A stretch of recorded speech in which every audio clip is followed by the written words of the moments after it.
Natatandaan nyo mga ka-farmers, yung mga binili namin na buwik noon. So ito na nga yung mga ibinebenta namin ngayon. So ngayong araw nga na ito mga ka-farmers, kami ay may bebenta uli ng mga fattener. Kung dati nga mga ka-farmers, nung binibili namin ito ay hindi makatawa yung mag-aalaga. Ngayon nga ay tingnan ninyo naman ang umis.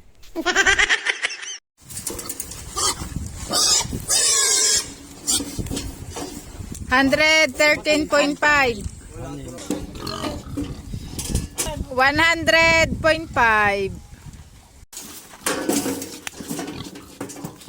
106. 99.5. 103. 96.5. 1.5. 112.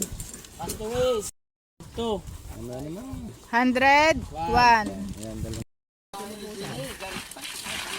94.